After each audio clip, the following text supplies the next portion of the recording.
Hello friends, आप सब कैसे हैं। आशा और उम्मीद करते हैं आप बहुत ही अच्छे हैं और होंगे भी और होना भी चाहिए, क्योंकि आपके सामने खड़े हैं दीपक सर। और दीपक सर का मतलब उजाला देने वाले, प्रकाश देने वाले। और जब आपको प्रकाश देने के लिए मैं खुद खड़ा हूं तो आप बुरे कैसे हो सकते हैं ना। और आपको पता है कि ये जो चैनल है, इस चैनल का नाम क्या है? इसका नाम है ग्रोथर्स अकादमी। और इस पर जो है कि हम खुद क्लास 9th और क्लास 10th का हिंदी मीडियम से साइंस को पढ़ाने का क्या कर रहे हैं, काम कर रहे हैं।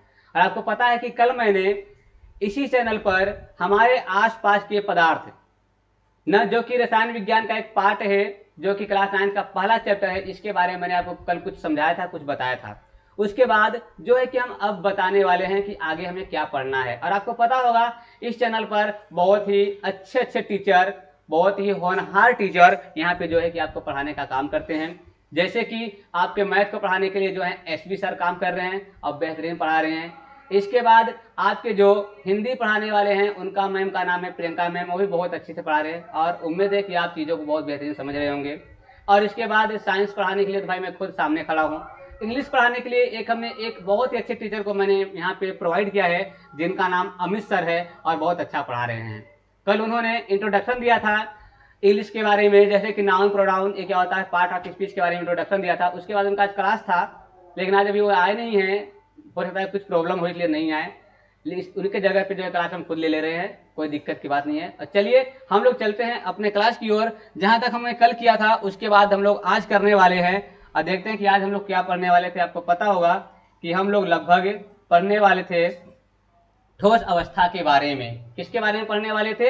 हम लोग ठोस अवस्था के बारे में पढ़ने वाले थे। और यहाँ पर देखिए, समझिए अच्छे से और ध्यान समझिएगा। क्या चीज समझना है कि हम जो है कि, ओ भाई साहब ये क्या हो रहा है, थोड़ा बड़ा हो जाओ, काहे परेशान कर रहे हो। हम्म थोड़ा सा इधर हो जाओ, थोड़ा सा बड़ा हो जाओ, ठीक है, अब सही है। चलिए, क्या है कि हम जो है कि भाई साहब काम क्यों नहीं कर रहा है, अब करेगा काम। चलो आ जाओ, अपने लाइन पे आ जाओ भाई साहब, लाइन पे आ जाओ। जैसे तुम लोग परेशान करते हो वैसे आज मुझे ये परेशान कर रहा है। तुम लोग भी बराबर, ये भी बराबर हो गया है। चलिए काम किया, शुरू किया जाए ना।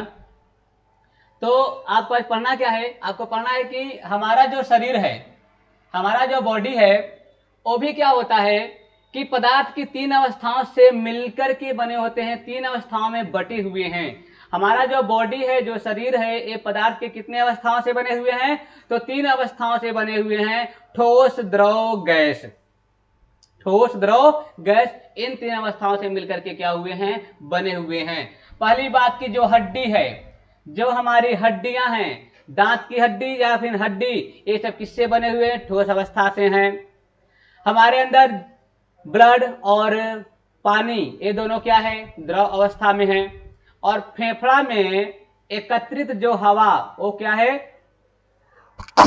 तो वो आपका गैसीय अवस्था है। तो कहने का मतलब हमारे जो बॉडी के अंदर है, ये भी तीन भागों में अलग अलग क्या है, बटे हुए हैं। ठीक है।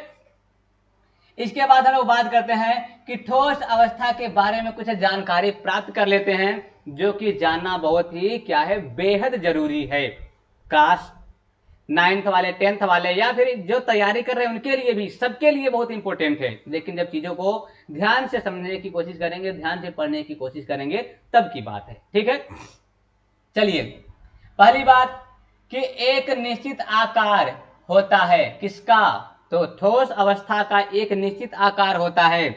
इसके बाद ठोस अवस्था में एक निश्चित आयतन होता है। क्या होता है कि ठोस अवस्था में एक क्या होता है, निश्चित आयतन होता है। इसके बाद आपके जो है कि ठोस अवस्था में क्या होता है, निश्चित या स्थिर क्या होता है, आयतन होता है। और इनमें क्या होता है कि सीमाएं भी क्या होता है, निश्चित होता है। सीमाएं भी क्या होता है, निश्चित होता है। अब इसके बाद इनमें जो है कि संपीड्यता जो होता है कि नगण्य के बराबर होती है। इनमें जो संपीड्यता होता है वो कितना होता है, तो शून्य के बराबर, नगण्य के क्या होता है, बराबर होता है। ठीक है ना। ये दृढ़ होते हैं। कैसे होते हैं? दृढ़ होते हैं, मतलब बहुत ही ज्यादा क्या होते हैं, मजबूत होते हैं।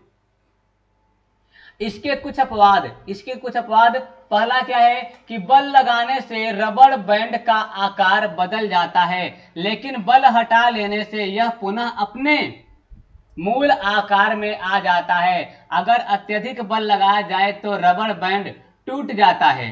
कहने का मतलब कि जो रबड़ बैंड होता है इस पे जब हम लोग बल लगाते हैं तो क्या होता है कि वह अपना आकार बदल लेता है।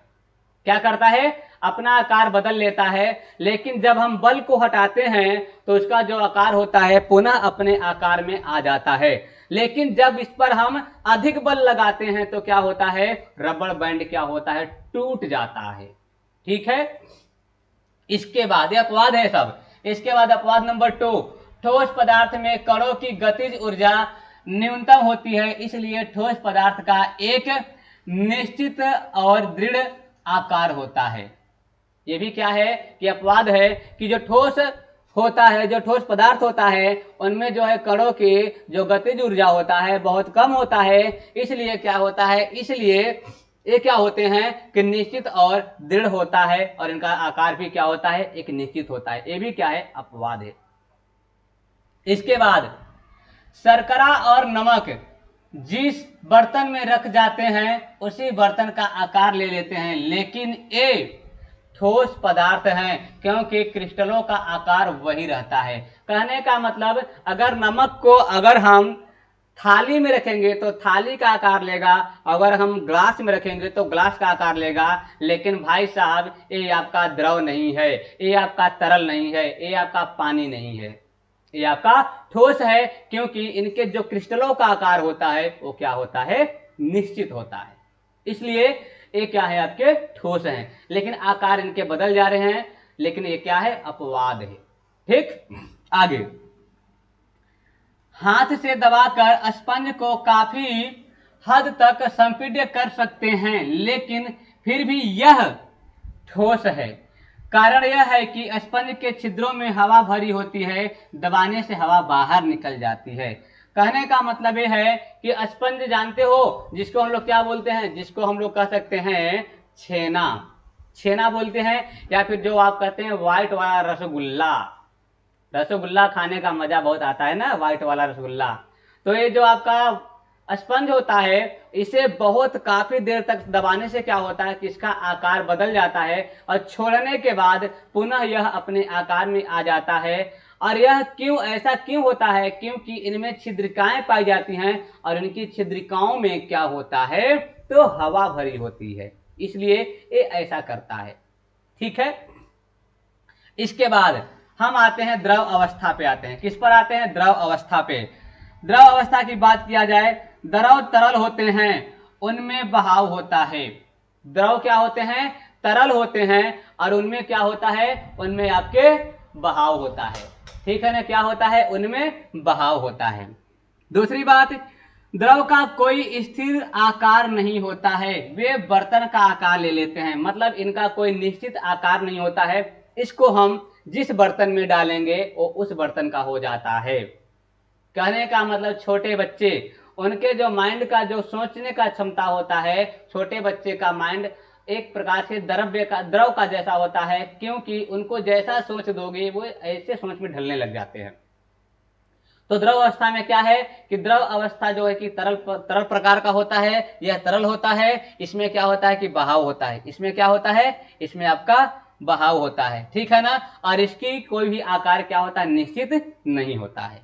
ठीक। आगे आगे क्या है कि द्रव निश्चित आयतन होता है। द्रव में क्या होता है कि एक निश्चित आयतन होता है, लेकिन इसका आकार निश्चित नहीं होता है। इसके बाद द्रव में बहुत कम संपीड्य होता है, मतलब कि आपको मैंने बताया था कि ठोस में संपीड्य तो होता ही नहीं है, लेकिन द्रव में होता है, लेकिन बहुत क्या होता है? बहुत ही कम होता है। अब समझिए कुछ बातों को।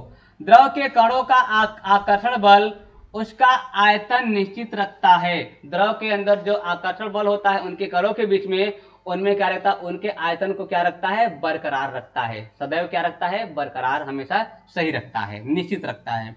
दूसरी बात कि द्रव जिस बर्तन में रखे जाते हैं वह उसी बर्तन का आकार ले लेता है। मैंने आपको बता रखा था कि द्रव जिस बर्तन में रखे जाते हैं उसी बर्तन का क्या ले लेते हैं, आकार ले लेते हैं।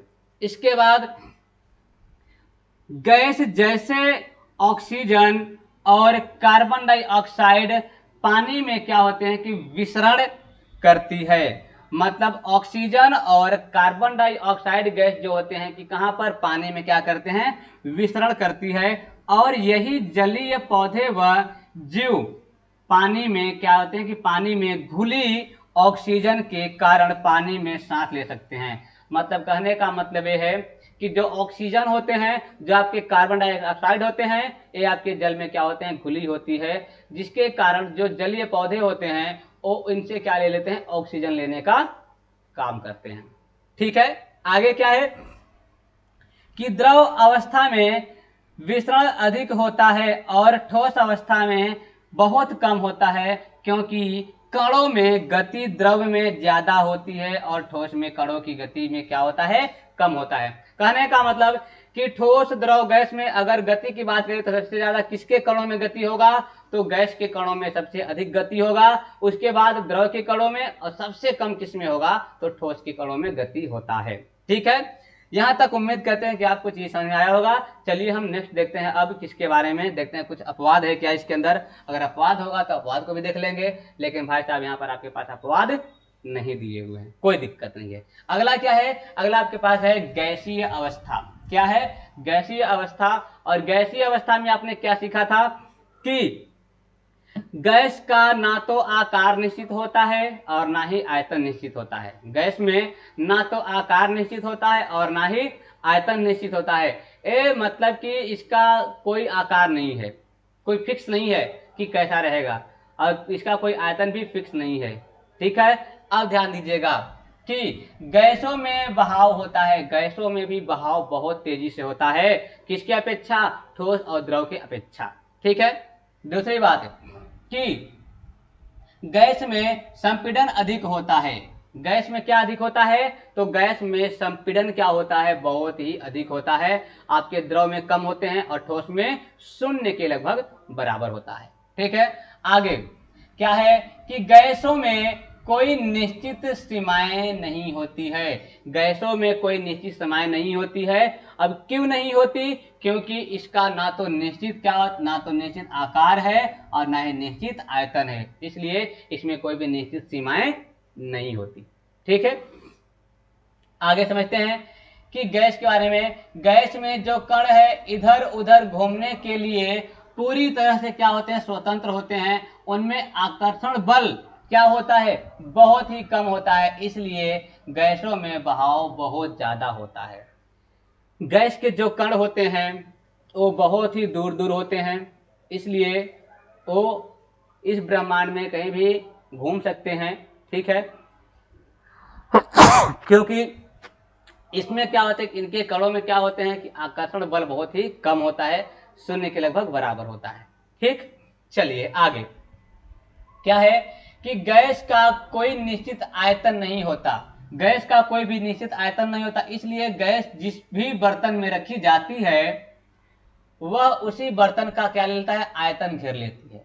मतलब कि गैस का तो अपना खुद का आयतन है नहीं, तो जिस बर्तन में रखी जाएगी वह उसी का क्या ले लेगा, आयतन ले लेता है। ठीक है, आगे क्या है कि गैसीय अवस्था में कण अनियमित रूप से तेजी से गति करते हैं, इसी कारण कण आपस में और बर्तन की दीवारों से टकराते हैं। बर्तन की दीवार पर गैस के कणों के द्वारा प्रति इकाई क्षेत्रफल लगे बल के कारण गैस का दबाव बनता है। मतलब कहने का मतलब ये है कि जिस बर्तन में हम गैस को रखते हैं तो जो गैस के जो कण होते हैं वो क्या करते हैं, उसके सतह पर क्या करते हैं, दबाव डालते हैं, जिसके कारण क्या होता है कि इसका आयतन क्या होता है, बना रहता है। ठीक, चलिए आगे क्या है, पदार्थ की अवस्था में परिवर्तन।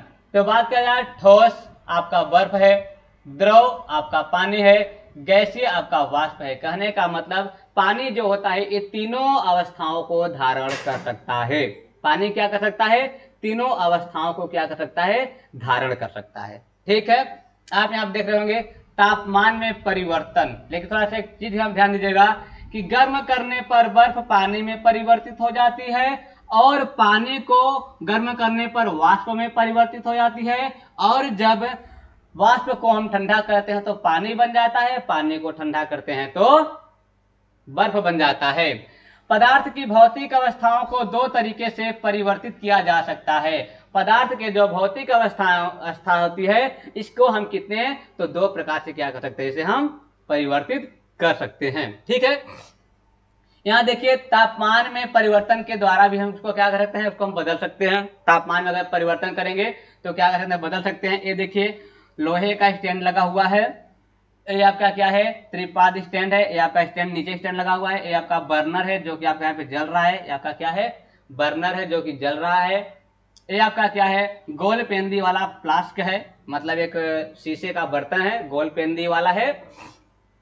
इसमें ये जो लगा हुआ है ये क्या है आपका, ये थर्मामीटर लगा हुआ है, इससे पता चलेगा कि कितना तापमान इसमें चल रहा है। ठीक है, चीजों को आपने समझा देखा, चलिए आगे देखते हैं। और आगे क्या है गलनांक के बारे में कि गलनांक क्या होता है। ठीक है ना, एक काम करते हैं कि अभी मैम जो है कि आ चुकी हैं, उनका भी क्लास है। आज हम इतना ही क्लास लेंगे, ज़्यादा क्लास नहीं लेंगे, ज़्यादा लेंगे तो फिर मैम को भी ज़्यादा टाइम लग जाएगा। हम बस इतना ही करेंगे और उम्मीद करते हैं कि हम जो भी पढ़ा रहे हैं आपको चीज़ें जो है बेहतरीन तरीके से समझ में आ रहा होगा। और आपको पता होगा कि मेरी भी तबीयत खराब है, मुझे भी सर्दी जुकाम हो गया है, फिर भी मैंने सोचा कि क्यों ना 10 ही मिनट का क्लास लूँ, लेकिन बच्चों के लिए क्लास ले लूँ ताकि वो आगे भी पढ़ते रहें चीज़ों को। ठीक है, और उम्मीद और आशा करते हैं कि हमारी अगर ये वीडियो आपको अच्छा लग रहा होगा तो आप हमारी वीडियो को क्या करेंगे, लाइक कर देंगे, शेयर करेंगे, कमेंट करेंगे और अपने दोस्तों को भी बताएंगे कि ग्रोथक अकादमी पर बहुत ही अच्छे अच्छे टीचर पढ़ा रहे हैं। तो प्लीज़ चलो एक बार देखो कि कैसे पढ़ा रहे हैं। उनके अगर पढ़ाई समझ में आए तो आप उसको लाइक करिएगा, उसको सब्सक्राइब करिएगा, अगर नहीं समझ में आएगा तो कोई बात नहीं है। ठीक है, हम लोग मिलते हैं नेक्स्ट वीडियो में, अगले एपिसोड में। तब तक के लिए जय हिंद, जय भारत।